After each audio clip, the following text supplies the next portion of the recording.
नमस्कार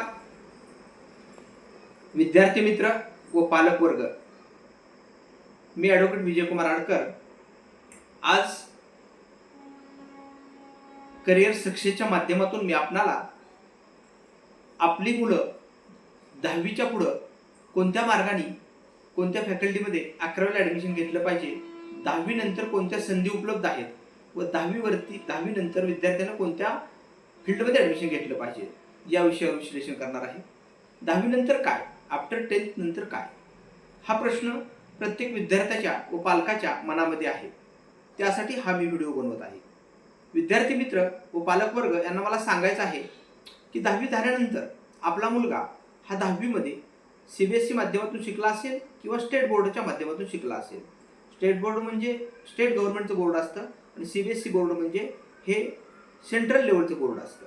त्या दोन्ही माध्यमातून 10वीची मुलं शिकतात आणि या दोन्ही माध्यमातून जी मुलं शिकलेली असतात, ज्या मुलांचं बेसिक हे चांगल्या प्रकारे सायन्स, मॅथमॅटिक्स, इंग्लिश यामध्ये चांगलं असेल, अशा विद्यार्थ्यांनी जेव्हा सायन्स फॅकल्टीमध्ये ग्रुप निवडत असताना जे सायन्स फॅकल्टीमधील A व 2B ग्रुप असे दोन ग्रुप आहेत।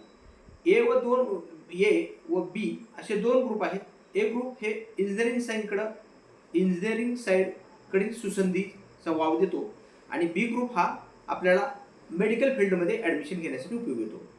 तर मग आपण प्रथमतः पाहिलं पाहिजे, प्रत्येक पालकानं आपल्या विद्यार्थ्याशी, आपल्या मुलाशी चर्चा केली पाहिजे की तुझं मॅथमॅटिक्स छान आहे का, तुझं बेसिक चांगलं आहे का त्या संदर्भातलं, तसेच त्याचं इंग्लिश चांगले आहे का, तसेच केमिस्ट्री व फिजिक्स चांगला असेल तर अशा विद्यार्थ्यांनी A ग्रुपला ॲडमिशन घ्यायला पाहिजे। दुसरी गोष्ट, ज्यावेळेस आपण B ग्रुप निवडत असतो, B ग्रुप निवडत असताना B ग्रुप म्हणजे त्याला मेडिकलसाठी ॲडमिशन घेता येतं। 12वी नंतर त्याला मेडिकलसाठी ॲडमिशन घेता येतं आणि B ग्रुप निवडत असताना त्याचा केमिस्ट्री, त्याचा फिजिक्स आणि त्याचा बायोलॉजी याच्यामध्ये तो परफेक्ट असेल व इंग्लिश त्याबरोबर चांगला असेल तर अशा व्यक्तीला सायन्स फॅकल्टीमधील B ग्रुप निवडता येतो।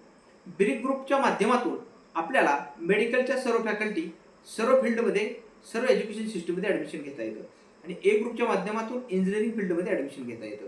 दोन्हीही मार्गामध्ये सुसंधीला वाव चांगल्या प्रकारे आहे। त्याची तिसरी गोष्ट महत्त्वाची सांगायची राहिली ती म्हणजे एखाद्या विद्यार्थ्याला वाटत असेल की मला दोन्ही ग्रुप ठेवायचे आहेत, A ही ठेवायचा आहे आणि B ही ग्रुप ठेवायचा आहे, त्यावेळेस अशा व्यक्तीला A ग्रुपही ठेवता येतो व B ग्रुप ठेवता येतो आणि ही संधी शासनाने आपल्याला दिलेली आहे। त्यामुळे या माध्यमातून मला एकच सांगायचं आहे की ज्या 10वीचे विद्यार्थी, 10वी नंतर विद्यार्थी पूर्णपणे 10वी पाडत आहेत, त्यावेळेस 10वी पूर्ण करत आहेत, त्यावेळेस त्यांनी हा विचार करून या सुसंधीचा लाभ घेतला पाहिजे व त्याप्रमाणे फॅकल्टी निवडली पाहिजे आणि तसे काम करणं गरजेचं आहे। यासाठी या विषयावर मी विद्यार्थ्यांना मार्गदर्शन करण्यासाठी व पालकांना मार्गदर्शन करण्यासाठी मी इथून पुढं या माध्यमातून म्हणजेच आपल्या करिअर सक्सेसच्या माध्यमातून मी आपणापुढं वेगवेगळे व्हिडिओ, वेगवेगळी माहिती सांगणार आहे। त्यासाठी माझा हा सदरचा चॅनल हा लाईक करा, शेअर करा व सबस्क्राईब करा। धन्यवाद।